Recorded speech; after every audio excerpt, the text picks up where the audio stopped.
Hi, everybody. Welcome to the June Housing Solutions Advisory Council meeting. If you're online, hello. Thank you, Dina. Exactly. That's what we were looking for, is a little bit. That was the introduction. Welcome. We're glad you're all here and looking forward to this meeting. Do we have anybody for public comment online? Nope. we have one, we have one person from the public, but they have not. They asked to attend, but we're asked for the link. Okay. But did they say anything else? I haven't seen anything from chat. I know. Who's Catherine? Catherine Gallion. She usually comes to the meetings. She's not in COC. Oh, yeah. Oh, yeah. Who's Catherine? What happened there? Okay, we can, I think our subcommittee updates are gonna be quick and easy, so if that public comment shows up, we can switch back to that. But for now, we will jump into our subcommittee meetings, and we'll start with Zoe. Oh, somebody's laughing. We'll start with Zoe and her performance evaluation committee. I can't be out of my mouth. So we didn't meet last week. We had a lot of sickness, including me. But if you attended, I'm fine. If you attended HESCENT for the month of June, you probably have the racial equity data chart and the 2024-25 goals MAC reporting presentation. That was going to be discussed on the meeting that was canceled. So if you don't have that, you can watch the recording. It's on the website. Okay. Thank you for that. And then Jim, are you gonna chair our equitable procurement? A lengthy, in-depth report. Introductory meeting of the Equitable Procurement Committee. There were some new members, myself as one, so it was basically an introduction to things that probably all of the rest of you know. Basically HUD mandated evaluation of grants given out from the COC. Last year it was 5.7 million, and the grant this year is now 5.5 million, and the grant this year has not yet been distributed. When it is, then the committee will review the recipients with a lengthy and very complicated evaluation procedure. Reminds me of working for the VA. And that's it. And they expect about the same amount of money. The only decision that happened is we did discuss if there were new applicants, how would the new applicants present their application? Would it simply be in writing, or would it be also with a presentation? And we sort of pluses and minuses to each, and we all agreed that we would do it mostly with written, but if the applicant wanted to have a question and answer period with the group, that would be fine. So the next meeting will be after the allocations are given, which should come late in June or early in July, and we will meet then, and the staff will review those. Wonderful, wonderful update. Thank you, Jim. Okay, next is lived experience. Yes, so we have our first meeting on Tuesday, the 25th, I think. And we, yeah, so we've had our prep meetings, a couple of them, and I'm super excited. We have our agenda going out to kind of prepare people and create safe spaces for people to talk about their lived experience. I think we have 5 people for sure. Yeah, So you had a couple late additions, so you might actually. Perfect. Great. Can't wait to hear more. It's gonna be a big group. Okay, perfect. We are a little bit ahead of schedule, so Jess Larson isn't here yet. So I think what we're gonna do is we're gonna actually skip down to the bottom of our agenda around next steps, get that taken care of, and then we'll be able to do our 2 meaty pieces in just a little bit. The next steps updates are really quick and easy. In July, our meeting is actually probably gonna be a little bit longer because we're gonna go on a walking tour and go see Boys and Girls Aid. So Drew won't be there, but he's lined up a coworker to give us a tour and learn more about their programs. So just kind of be prepared for that. We'll spend a little bit of time here going through some agenda items, and then we will go ahead and take a walk. And then for August, it's gonna be a shift as well. We're gonna cancel our normal meeting on the third Thursday. And we're asking everyone to participate in 2 other sessions, our listening sessions. One is on August 7th during the HISN meeting, so the normal HISN meeting from 8:30 to 10. Maybe like 11. Maybe 11, that is when that listening session will happen, and then the second one is going to be August 19th at the Beaverton Library, and that is in person. So, In the evening. so that again, In the evening. in the evening from 5 to 7. So, we are hoping everyone can participate in both of those, one online, one in person, instead of our normal August meeting. So those are our updates for that. The information was in our packets, but it's also up on the screen for anyone that needs to see it. And now we just wait for Jess. We could talk about other things.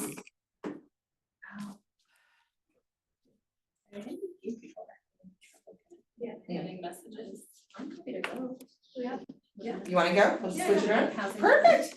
We're gonna do the housing forum planning discussion with BNF, Oh, I'm sorry, the other item, yep. the other item. Just kidding. Yes, upcoming engagement opportunities. Great, yeah, I'm here to talk a little bit about, oh, there's Jess. Should I still go? So we are having our housing forum in the fall. November 22nd is our expected date. This is a forum that happens every year. It's an opportunity, obviously, for the public to engage in important housing topics. And we still don't know the time, so we're kind of figuring that out. We're excited that this year we have Solutions Council as part of that participation. A lot of the role that the Housing Advisory Committee has played in the past is, opportunities for engagement and learning about what they themselves want the public to know. And we're gonna have a little discussion about that. I saw that some of y'all started putting some thoughts in the poll that I sent out, which is great. Outreach to the community around the housing forum, obviously input and planning, which y'all are doing. Opportunity to engage the public about your role and the committee, just letting them know who you are and why we exist. And then possibility for, facilitation support. But that's all logistical stuff that we'll kind of figure out as the year goes by. But yeah, I wanted to kind of take some time to reflect on some of the thoughts that y'all shared. I'm gonna share my screen if I can.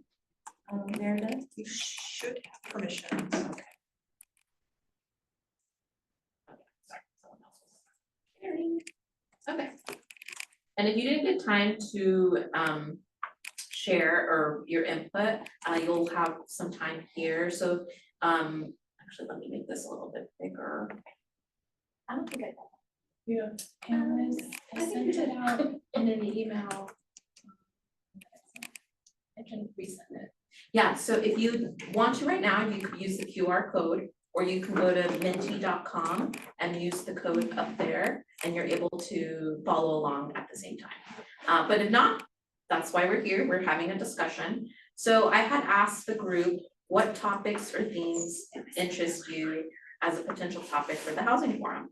And obviously we have some options here around housing development, preservation, eviction prevention, shelter, etc. And it seems like a lot of people were interested in shelter and permanent supportive housing, which I think kind of makes sense for this group and your expertise. I was kind of shocked that a lot of people were interested in development, which is great, and some preservation, which is great, and also behavioral health was the top. So I think that's good to know as a group of like, where is it that we can talk about some of the topics that have come through. But also some people added some other information here. The importance of transitional housing as a significant role in long-term stability for housing, youth-focused solutions for prevention and housing stabilization, finding ways or resources for folks who are being evicted due to violence, substance use abuse, especially when they have kids. And then emergency mental health services and shelter for substance abuse. So yeah, quite a array of different themes and topics, but I've heard, yeah, youth is definitely a big focus that I've heard in the past. Yeah, does anybody want to share more or want to add on to anything that's already been shared? Well, I have a question because I didn't know what preservation meant. Yes, so preservation, basically the development of housing that we create, there's standards of preserving that development. And obviously, there's a lot of like a very uninhabitable development that is existing now. And so I think the focus is like, how do we make sure we're preserving that development so it lasts for many years and also is affordable for people. So that's definitely something that I has would been, click it. yeah. Well, great, we have one more vote for that. Anything else that people want to I think one of the topics that as staff will be interested to learn is how to connect people with the services, even when we are already doing some sort of case management, like how can we connect people with disability benefits and or when you already have a disability and you need support, Yeah, you know, like like the wraparound. medical support, all of that. I think it's you're gonna have a high interest. Yeah, I think that kind of probably goes in with like permanent supportive housing in a way, because there's that wraparound support for people who are more vulnerable. Yes. And so adding to Yes. that demographic, I think that's important to keep in mind. Anything else? I was the one who mentioned the youth focused solutions, and shocker. About that. Yeah. I think specifically like, oftentimes transition aged youth are lumped into our adult homeless services and populations, and they're a very specific population with very specific needs that I think we need to make sure that we're taking into account when we're building services.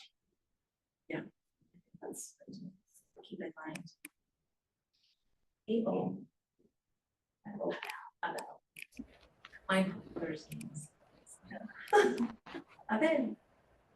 Yeah, I just wanted to second what Drew mentioned, especially because working in the school system, I know for our McKinney-Vento monthly meetings, we have had people from Washington County talk about all the developments that are being created in Washington County, and there's nothing like right now aside from Safe Place that is targeted towards that demographic, and even like students that are or adolescents that have aged out. So like the TAY group, the 18 to 24, a lot of those youth aren't being serviced in the way that they need to be because of the fact that most of the individual adult shelters in the area are mostly like housing people over the age of 30 or 40, and so that might raise some like safety concerns, but just it's a really underserved population right now.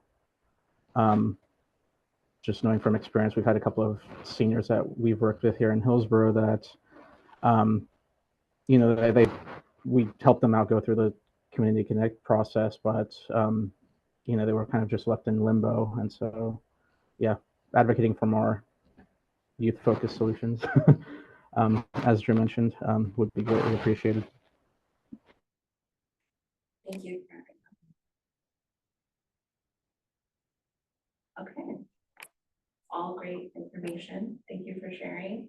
I'm going to go to the next slide. So with that comes like who in the community are we interested in having participate? Obviously across the board, it seems like there's a lot of representation, local leaders, state leaders, Washington County leadership, culturally specific partners and nonprofit leaders. So yeah, that there was only one response around who in specific. I wonder who added that, and if someone wanted to add to that specifically. I tried to choose multiple responses on that question because I thought that a lot of those people would be relevant. So that was hard to just choose one entity. Yeah, I know you had mentioned about youth, Drew, and I don't know if there's any people in the community or entities that are doing like youth work that, or are pushing for that in the community, if you know of any. I can think about that. Okay. You mean other? Yeah, I feel like, yeah, I feel like maybe the district, like if there's school districts within the community that are doing any work, or if there's any like public community leaders that are pushing for youth advocacy. Well, yeah, I can think on that. Yeah. Maybe Oregon Law Center to remind people of the rights and responsibilities of what they are. What's happening out there at the eviction court and what are the trends that they're seeing and how they're supporting the community. We're getting a lot of, well, not a lot, too. We're being subpoenaed. So, you know, as a service provider, sometimes we have to offer those additional support to the participants. They need us even at that stage. Yeah, they're very engaged in the community. I Oh, know, they're amazing. and I know, like, in a lot of conversations that I have with like residents and community members, I feel like legal, like renters' rights and around legal, like immigrants and refugees, I feel like that's like a huge thing that I've heard is like, what are the rights? What are we able to access? I think that's a huge thing that I've heard is like a barrier for folks. There is a young adult that was a former program participant with Second Home. That's doing a lot of really great legislative advocacy through the Youth Experiencing Homelessness Program with ODHS. Oh, Her name is Savina. So I don't want wow, would love to. to just, and she would probably be interested in being a part of this if there was a vision for that. I would love to connect if Cool. that's possible. Yeah. Yeah. And obviously, like, this is our getting ideas Right. phase, and obviously availability and all of that will be dependent on people and what we want, but I would love to connect if that's possible. Yeah, she's been really helpful in terms of getting, I mean, even some bills passed. So she would be great. Thank you. Mhm. Okay, any last thoughts before I close it off? Well, thank you. I know, obviously, this is the first year we have the Solutions Council, and y'all's involvement is amazing, and obviously with the Housing Advisory Committee, I'm sure there'll be more coming from them next week. We're gonna have the same conversation next week, but yeah, if anything else pops up, or if you didn't get a chance to add your thoughts, feel free. I think the link is still workable, so you can still do that in your free time. Great. So yeah, thank you so much, and yeah, we'll come back to you once we have more updates, but you know, we're still in the very much, it's June, and I'm sure still. You Fly want the link to be shared to leaders of this contract? Just to us, Yes. to us. Thank you. Really appreciate it. Jess, we were able to do some switching around because we kind of got through some stuff quickly. So we've actually gone through all the pieces of our agenda except for you. So just telling you that because that means you have a little extra time if you need it. But we are at the point where we would love to hear an update on the potential SHS reform measure. Thanks, Kim. Thanks all. Hi, nice to see you. Sorry to be tardy. Thank you for being flexible. And really, I'm gonna try to be brief because really we want to make sure we're being accessible and transparent for you all to ask questions. This is a big unknown and sometimes feels a little fraught of a conversation. So we just really want to be as forthcoming, transparent, and sometimes even kind of ask for your help in some of the ways. So this is here where we are at so far. Actually, I think this is the first time I've come to this table, so I wanna, before I dive in, thank you for queuing up the first slide. But even before we get to this, I think it's important to understand how we got here, which is that Metro had referred, and actually I got to work on this project when I was in my old role at Metro. We passed a really game-changing regional investment in affordable housing in 2018, before we passed the even more game-changing investment regionally with the SHS measure. So in 2018, it was an affordable housing bond. It was $653 million, distributed to 7 different agencies in Washington County. We implement part of it as well as Hillsborough and the city of Beaverton, and more in the other 3 counties. So collectively, the affordable housing bond created, I think, nearly 5,000 units, many of which have come online, and I hope you're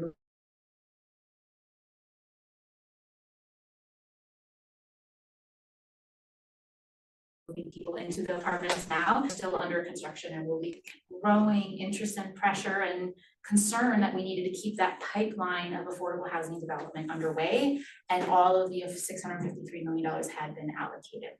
So they began conversations,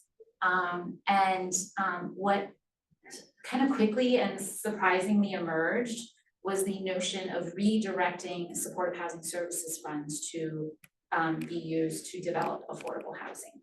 And so while we call this the SHS measure, I wanted to kind of backtrack and say it was originated as a goal to create new affordable housing units, and has actually merged and morphed over time in conversations across the region, and like over the last 9 months, into a potential SHS reform measure. So that's how I'll begin, and then get into this context here. And just as you may recall, the 2021 SHS measure set 2 goals: to end chronic homelessness, or to create functional zero is what we call it here in our system, which means if anyone at any point in their life becomes chronically homeless, by definition, disabled outside of more than a year, etc., we have a system with the capacity to immediately move them inside into housing and on their way to permanent housing. That's our goal. We aren't there yet. And we estimated that that would require the creation of 5,000 supportive housing units across the region. And we're doing a pretty good job getting there, but we're not there yet. And then the second goal was to see no increase in the general population of homelessness, those who are economically at risk or experiencing short-term periods of homelessness. We didn't want those numbers to go up. We recognize these are economic forces beyond any homeless services control. We wanted to have a system, a capacity of response that would be able to kind of manage and not increase. You hear this, we talk about population A and population B, and that the resources are divided according to measure. 75% is meant to focus on that chronic homeless population, and 25% on that at risk or for economic reasons experiencing short-term homelessness. So this is just sort of, as you recall, the original purpose and goals of the SHS measure in 2020. Next slide. And we are just wrapping up our year 3. So this is like in this 10-year program that voters approved in 2020, we've only gotten less than a third of the way there. And we've already achieved transformative, game-changing system investments. We like to use this slide just to remind everybody, take a breath. We know this is a lot and it's not perfect, and there's still homelessness outside, right? But look at how much has been accomplished so far in the first 3 years. Next slide. And the next slide shows some of that capacity. We're actually, right now, the team is working on this slide, subbing out 2023 and plugging in 2024, because the game-changing investments are even greater here as we wrap up year 3. But this is where we were at the beginning of year 3 with, you can see the capacity before SHS measure for outreach workers was just a handful of folks. And most of the folks weren't funded through our system. They were, lovely organizations doing all they can to scrape together outreach workers. Kim, you remember that well. And now we have fully funded contracts providing hundreds of and plus more caseworkers, jobs who have clear roles and assignments to help get people inside and into shelters and into housing. That shelter capacity also game changing. You've heard us say many times that before the SHS measure in Washington County, we did not have year-round capacity to serve adult individuals. We only had capacity year-round. Those 50 beds were, I think, devoted specifically to families and youth. We did have some winter-only shelter capacity, but it wasn't great. And look at where we are now in this diverse system of many beds and many different kinds of beds serving many populations. And then most importantly, when we build a system and when we talk about building the system, the goal is to move people through homelessness into housing stability. So we measure that with the capacity to create housing. And we've nearly added 2,000 units since we began. And that's rapid rehousing, that's PSH, that's those HCMS, that's all the ARLA, if you will. But that's an added capacity at any one time to have more people housed than we were able to house in 2021. So I have a question there about that slide. So I assume that the capacity is physical capacity, places. Is that, am I assuming correctly? It's a great question, thank you. It's not actually how we're measuring it, because so many of that capacity is by way of a rent assistance voucher or a mechanism to pay to rent.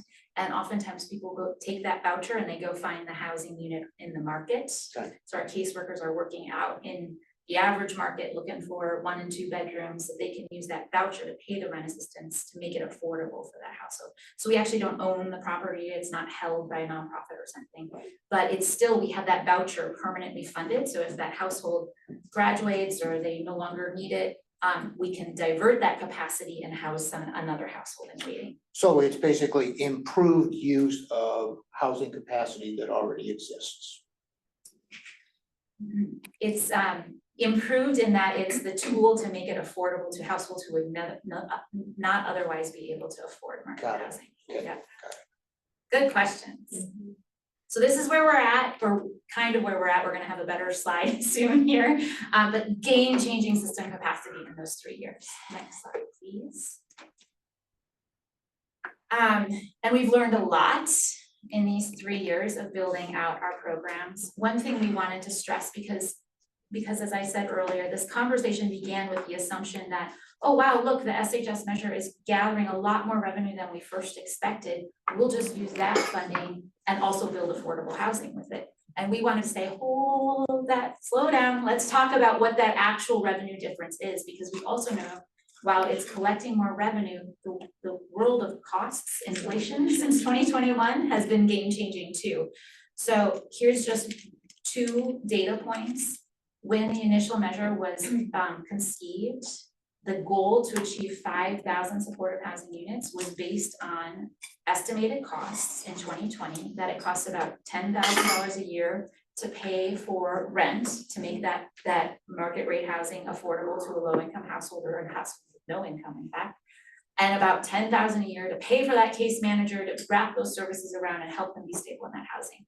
Well, gosh, in 2024, our actual costs are $15,000. So we want to continue to convey, while there's more resources, costs have gone up, and in order to achieve these goals, we need much, if not all, of the resources to meet the goals and sustain the capacity that's built. Which is the next slide, I believe. Because that's just gonna continue to rise, right? Yes, so this is a very complex slide, and I'll take some time for if this is the first time seeing it. We've presented this at the regional table. Jim, I'm not sure if you were already on the SHS Oversight Committee when we presented this, or Zoe, I'm not sure if it's come to the Tri-County Planning Body where you sit. But I'll spend some time here. All 3 counties made a slide that looks exactly like this to try to convey to that regional stakeholder table that Metro has convened for this conversation of how do we find more money for affordable housing development. We said, well, maybe we shouldn't look at SHS, because while yes, we've been collecting more money than we've been receiving, the long-term and even the near-term projection is we're gonna need all of that to sustain what we've built. And I'll walk you through that. So on the left-hand side, you can see some data points of how much capacity, and it relates to the capacity on previous slides that we talked about. But the first bar is just a few lines of color. That's the expenditures. And then the big gray bar is what we received, but we didn't spend in year 1. because we were just making contracts, we were just hiring people. It took us 6 months to even get contracts out the door. And then months for you all to start hiring people. So we didn't spend a lot of money in year one, and oh my gosh, we collected more than was ever expected. And in year two, we tripled what we got out the door by way of expenditures. We had built all that shelter capacity, you had hired all those caseworkers, we had housed a lot of people, and now we were paying for the rent year over year. But even still, it was less than half of what was actually received in year two. In year three, you can see actually this is projected, is when we get the update, it's going to be a lot closer to that data point up top. Because we have spent more than what we had to adjust our budget to make room for more, and it's looking like we're gonna spend 100% of our budget this year. But you can see again that growth. And then year four is what we just got approved in our budget. And I need to underscore here for you all, and my team knows this very well, that that's not growth happening in year four. You all are not hiring a bunch of new case managers. There's not a bunch of new Arlo vouchers going out the door. That's what it takes to sustain what you grew in year three, because now you have all those case managers hired. You've housed all those people, and we've got to pay for their paychecks and their rent assistance for the entire year. So there's a delay in expenditures from the system capacity that we've grown. So in year four, we're actually not growing the capacity very much. We're paying for the whole capacity for the whole year that we built in year three. And that's what it's going to cost. It's actually going to cost more than we are anticipating to receive in year four. And then there are some adjustments happening. We think we're going to reduce some of our eviction prevention capacity in order to sustain the primary purpose of SHS, which is that housing capacity and our commitment to those shelter units that we've brought online. And those costs will, to your point earlier, Drew, those costs will continue to increase year over year, but also we expect that household incomes will go up, and there will be revenue that will keep pace with that cost expenditure. But the point of this slide is to show, while we had a lot of extra money in years 1 and 2, we actually don't expect very much at all in year 3 and none in year 4, and then it all levels out. And so we don't have room to start suddenly paying for $50 million a year in affordable housing development on top of this system that we've built. We can come back to the slide and I'll finish it up, and then again, we want you to ask as many questions as you have so we can really understand this content together. Next slide. So those gray bars you see here, this is what the gray bars represent in another budget, if you will, what we call our carryover spend down plan. So we had about 100 million between years 1 and 2 and what we expect in year 3. Some of that money we'll never spend because it's the reserves that are required and necessary, because this is a volatile revenue source. If you've heard anyone talk about income, this is why we all got big kickers. Income taxes are very volatile and hard to anticipate. And so in case incomes go down, we need to have resources on hand to keep paying people's paychecks and their rents. So we maintain a rent reserve, required reserves in those events. That's what the gray bars are, 2 different kinds of reserves. And then some of you all know about these expenditures because we've already put them out the door. The Shelter and Access Capital grants have already gone out the door. We're going to be resubmitting the Access Center NOFA because we got 2 projects for Tigard and Hillsborough. Way to go, PHC. Oh, and Vernon, you're at home. Way to go, Just Compassion. So we got those 2 out the door with the first round, but we need to send out another round for a future project in Beaverton and Western Washington County. But the Shelter Capital, if it hasn't gone out the door yet, the contracts are being written to fund those existing planned shelters like the Beaverton shelter and the Hillsborough shelter, and also Vernon shelter under construction. So that's the yellow. We have transitional housing that the team is working on right now. We expect to put about a $30 million one-time capital funding opportunity out the door this summer, with a goal to generate 75 to 200 new transitional housing units to complement our system of shelter and PSH, because we need additional kinds of housing programs to meet our community needs. And then the providers here in the room are aware of the capacity building funding that's gone out the door, still gonna go out the door next year. And then you see that red eviction prevention, as I mentioned earlier, that's a short-term infusion. We don't expect that to be an ongoing resource for our programming. So you can see that we're spending down, we have a plan to spend down on all of these necessary investments for our infrastructure to support the system of care that's been built. And we tried to convey this to the stakeholder advisory table. Hey, we know you think there's a lot of money, but actually it's been committed or assigned to these various community needs that we've identified and have been getting out the door as we speak. Next slide. So that stakeholder advisory table that was convened to advise Metro on how to fund new affordable housing funding has considered a lot of various things. And that table has concluded, and now Metro is continuing to mull over these options with a variety of stakeholders, including the county partners who are implementing the SHS. But I want to be clear that they're really only considering some change to SHS. They're not also looking at an affordable housing bond or some other funding source at this time. So one change is the simple change of adding affordable housing as an eligible use without whether or not some, let me say, that's one change. The second change is just dedicating, then in addition to adding an eligible use, then possibly also dedicating some specific amount of funding for affordable housing development. And you saw that bar chart, like depending on how much got dedicated would have an impact, a prospective impact on our programs. There's also conversations with, especially with the business community, about reducing the tax rate or indexing the tax rate. So that would impact that gray line across the top because it would come down depending on how much was reduced. There was some consideration of changing distribution formula so that the counties wouldn't receive all of the funding. It would maybe be distributed to those 7 jurisdictions from the Affordable Housing Fund to do some affordable housing development. I think that might be less in conversation now, but it's something we're monitoring and somewhat concerned about because that makes it harder for us to meet those original goals, if you will. And then Metro is looking at ways to expand their oversight.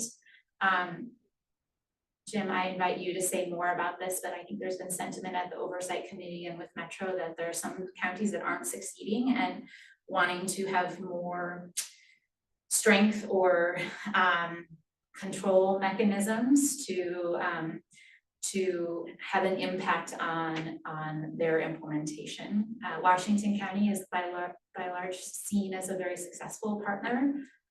And this year we're going to be presenting, and I'm foreshadowing here, but we aren't meeting our housing goals this year, and that sentiment might change. And we want to make sure that increased role in Metro's oversight is additive to our community goals and doesn't restrict the ability for our counties to succeed in implementation. And then one of the sort of more exciting elements to potential changes is extending or eliminating the sunset. Right now it is set to sunset in 2030, I think it is, yeah. So we would need to have voters extend it or renew it sometime before 2030, and we could, if this proposed measure does in fact go to voters, it could be an opportunity to extend or get rid of the sunset altogether. So those are the real and honest conversations that are underway about what to do with our SHS resources right now as a region. Is that my last slide? I think I might have one more. Oh, thank you, Nicole. I keep looking at Nadia and she's like, not me. So as Washington County's leadership, and this actually has been our wonderful new director, Molly Rogers, our CAO and County Assistant Administrator, Marnie Kyle, and our government relations lead, Aaron Doyle, they have been leads in having these conversations with Metro and the 2 counties about how to navigate this conversation that seem to kind of get out ahead of us, if you will. And the goals that, the principles that they are using, which our board has endorsed fully, if you've watched any of the board conversations, are to make sure that whatever changes allow us to keep our focus on the initial SHS goals, ensuring that we can end chronic homelessness, and that there's no increased overall homelessness. To continue to support the role of local expertise, and for those counties to be the leads in investing funds. So that local control kind of notion, and that this helps to also streamline accountability for achieving our housing goals. There's a desire to ensure that whatever changes come, that we allow for flexibility, because as our economy changes, as the needs of our community changes, as climate changes, we need to be responsive to the crisis of homelessness that is being experienced in Washington County. And that there's guiding direction from our board that we want to see no change in the flow of funds or the funding allocation. So we want the county to continue to receive 33 1/3% of the SHS measure. And so that is the direction that our leadership staff is taking into these conversations and continuing to have conversations with Metro about as they can consider this potential referral. So I think, Nicole, did we have one more slide, or was that the conclusion? There's a timeline, thank you. So where we are so far, they've concluded, well, back in January, Metro sent their staff to begin this conversation looking for more affordable housing funding. Then they convened a stakeholder table. Kim, thank you so much for the time you committed to being in that space and kind of bird dogging this conversation. We appreciate it, and I want to make sure you have time to give ample voice to it. So that stakeholder table was convened for, I think, 5 different meetings over 2 months. And in that conversation, that's where the focus became clear that there was discussion only really about reallocating these SHS funds for affordable housing. And then Metro Council did receive an update from the staff a couple weeks ago, and Nicole, I think, attended that virtually for us. And the feedback was really high level and non-specific or committed from the staff. They're continuing to work on a proposal, is sort of how it landed. So we are now continuing these conversations in anticipation that Metro staff will go back to their council on July 9th with a more clear set of recommendations, we think. And then July 25th, there will be a potential public hearing, and frankly, we wanted you all to be aware of that and maybe think about scheduling yourselves to attend, because it's really helpful to have advocates give voice to the importance of this conversation. And then on August 1st, Metro Council will actually is forecasted, it's all potential, forecasted to take a vote on whether or not to refer this measure to voters. And I've been doing electoral work through the ballot measures for the last few years now, and I think there's high likelihood that if anything goes to voters, it will pass, because there's going to be a well-funded communications campaign. No matter what all of us think about the details of what's in that measure, it's likely that it's going to have a well-funded communications campaign. And frankly, we probably want voters to vote yes for homelessness, yes for housing. So the critical work is now, it is not in November, if you will. The critical work is making sure that what is referred to voters is something we want them to vote yes for. And isn't there another conversation that maybe November is not the right time, why May would be a better?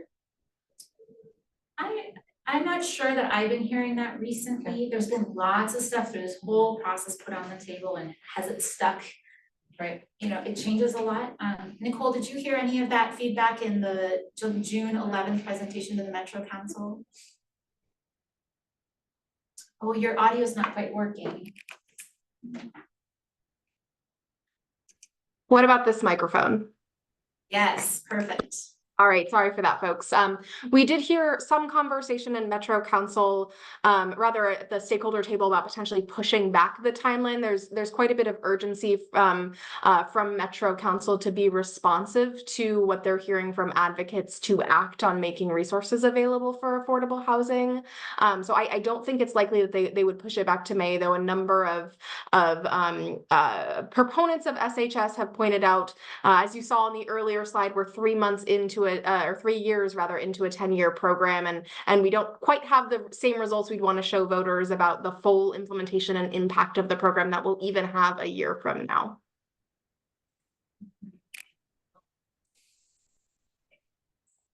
So that was the end of our presentation, and we really do want to just hear all your questions, concerns, and we wanna be as reassuring as possible, and we also wanna invite you into this conversation to help us as much as you can. But also, if you have any critique of us, we wanna hear that too. Is what she was just talking about what the link is for the update from staff for June 11th? What she was just referring to? Okay. Well, I have some questions. Great. Could we go back to the first graph? Nicole knows what my questions are.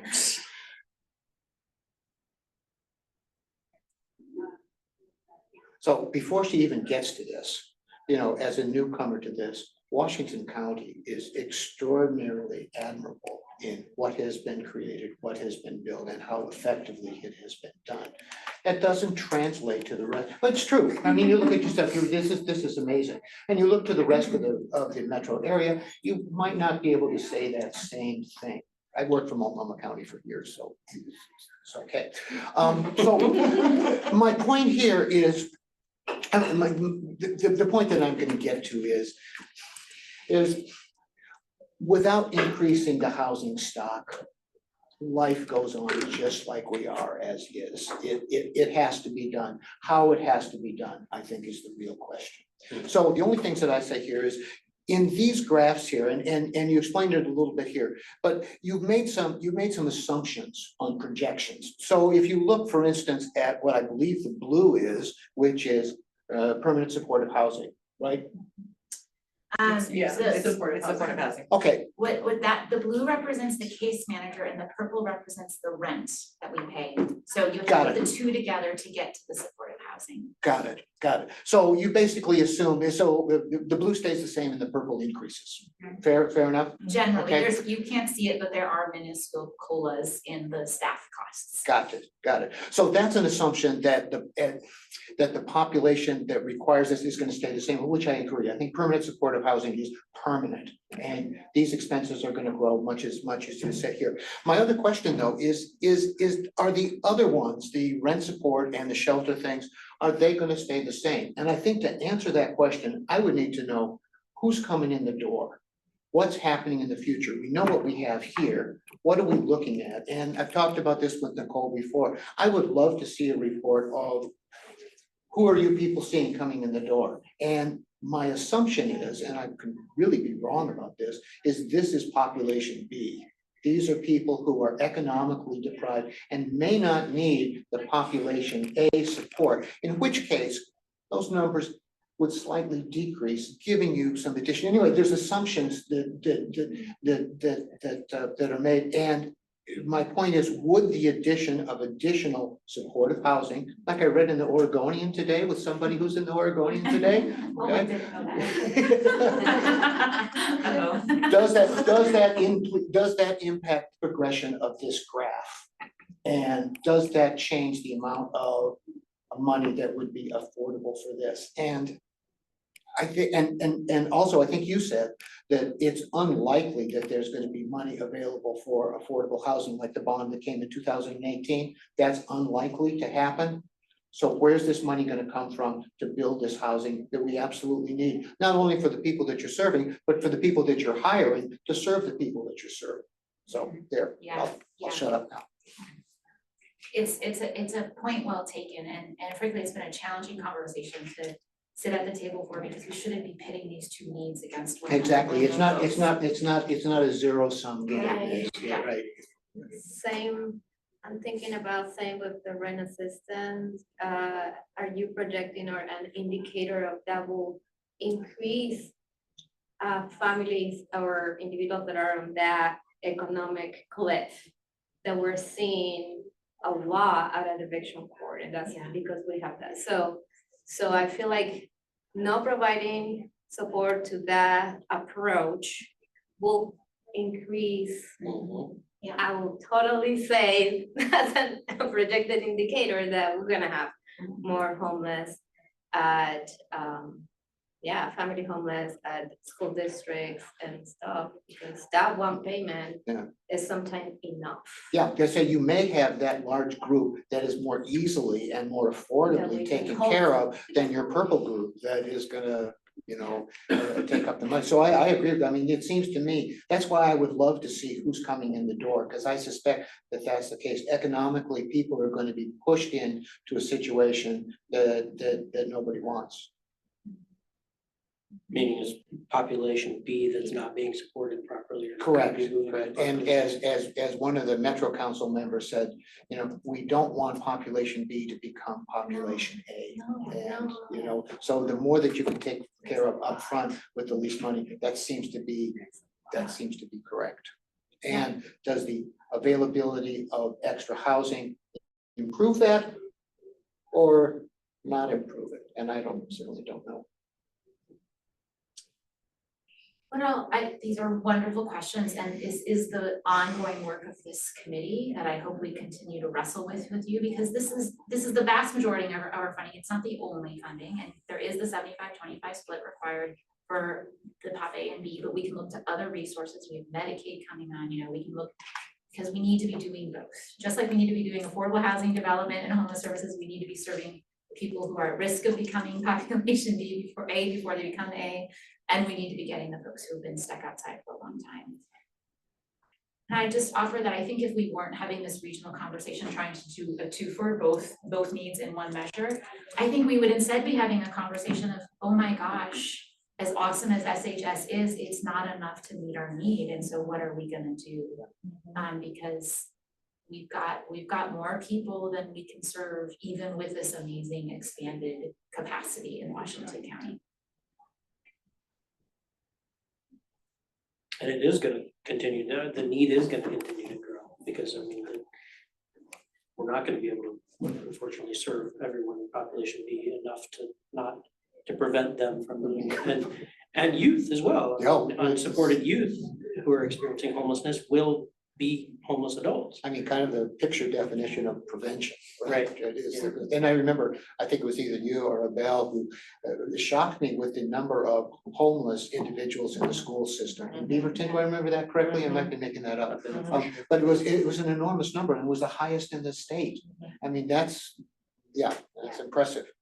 Yeah, I think perhaps the focus on population A with this measure was very much a Multnomah County focused, political focus. It's all about the tents in Yeah. Multnomah County, Yeah. exactly. And in Washington County, we have the highest rates of rent of the entire state, and so it is impacting these kids in our schools. And everything you just said, Zoe, about looking upstream. So we need more than what SHS can deliver. And the theory on the 75-25 split, if we get through this, we haven't been able to get some traction yet in implementation, but the notion was that if we were able to sustain that capacity and bring down chronic homelessness, then we can pivot and focus more resources to serve population B.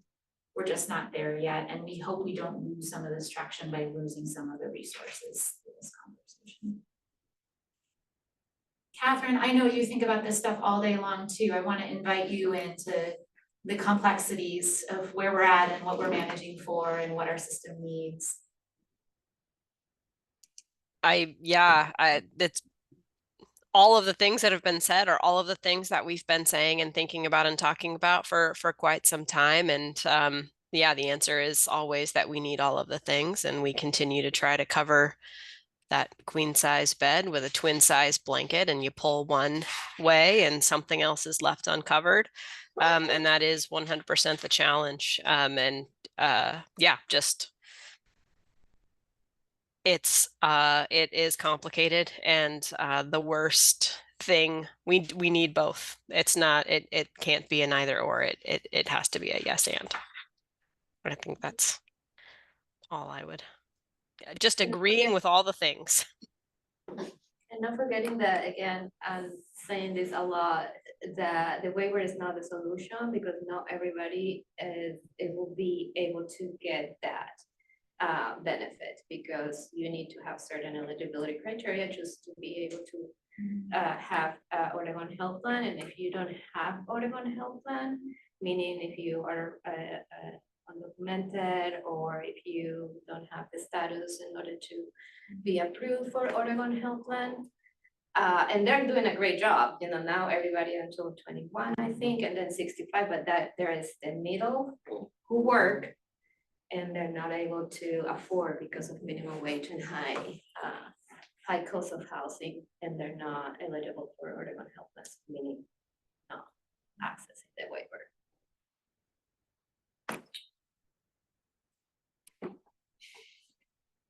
Well, apologies, we really did not want to end on a down note. Oh, no, I'll take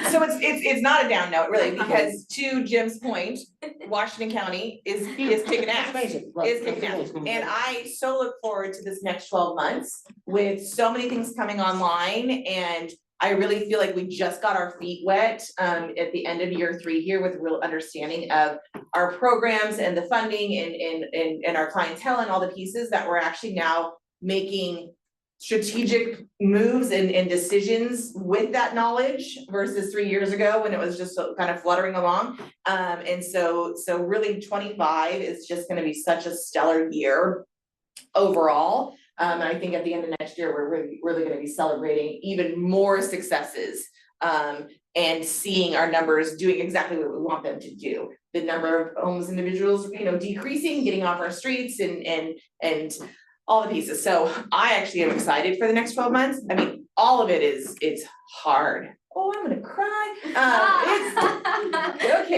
It's hard. We are in. So one of the reasons I bring up the May versus November piece is summer is a really hard visualization time for our community at large. Our friends are out and about and they are high and they are visual. And then the business community also is trying to figure out how they're gonna support or not support these conversations. And so giving some space and time to that, plus other ballot measures that are gonna be in November that could be competing. So all those pieces, but we are in the heat, literally the heat of it right now at the beginning of summer with a lot of friends out, causing some ruckus. Drug use is at an all-time high, mental health is then affected or vice versa. And figuring out how to work through some of those challenges doesn't take away my hope and excitement for the next chunk of years and all the good work that's being done. It's just that in the moment right now, it's a little rough. So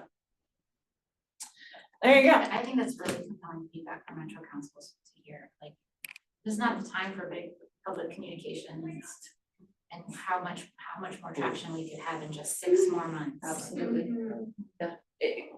Purely the visualization. Yeah. And I mean, I'm sorry, that's just in winter, it's not gonna just be as visual. Especially here where you have places to put people. Exactly, so just the visualization right now, I mean, we are in the throes of frustration, businesses, city, county, everybody's now talking like, well, what are we gonna do? What are we gonna do? Well, I can't change the weather. So, yeah, so that piece of it scares me, because it does need to be a yes vote. No matter where we land on this conversation, it has to be a yes vote. How do we make sure that that is our plan, and do it well, even with a healthy communications plan? And then how do we make sure as people on this advisory council that we're working with our agencies to be part of those communications plans and getting out the good word about the work that's being done and how well it is going versus not. I mean, even just the other day, I know the real estate, it doesn't matter. A woman who isn't in this world, and we had this great conversation, and she's like, I would have never known that, right? So now I need you to go tell your entire network, A lot of people. everything I just said. So, So making sure we're part of that solution as well about good stories and the impact that this funding has had in such a positive way. it's getting viral. Ooh. We just need you. Oh, that was I good. know. Don't apologize. That's very good. That's good. Bottle all that up. I'll vote for you. Run for something. Could you imagine? All I would do is cry or yell. It would just be horrible. Well, I get my vote just for Right? that. Jeez. Okay, Jess Larson, thank you so much for your time and energy and thoughtfulness around this. We have just a few more minutes if anybody has anything they want to bring to the table, but we did get through our entire agenda. Yay! And if not, then we can, oh, sorry, Yes, Sorry, I don't want to be the person holding us up from the next thing, but just to elevate, we have had some really great coverage on some of the great work we've been doing. Kim's Access Center was featured by KGW. I can't recall if Nadia sent that out yet, but if not, I'll make sure she has the links and sends out the recent coverage. It's I was reflecting, I haven't seen this much good coverage on homelessness in a long time, and it's because of the great work of our partners. So we're happy to share that and have you all help amplify that good message. Yeah, Metro has hired some excellent people. Well, they have, but also Nicole and our communications team have been doing all of this work for the recent stories. I think there was one story that Metro led on, but I think there were like 4 or 5 that Nicole and her team led on over the last couple months. awesome. Thank you, everybody. Appreciate you being here. We will see you in July. Thanks, all. Wonderful time management. Yeah. The meeting starts on time. Hell yeah. Make sure in the notes says the Washington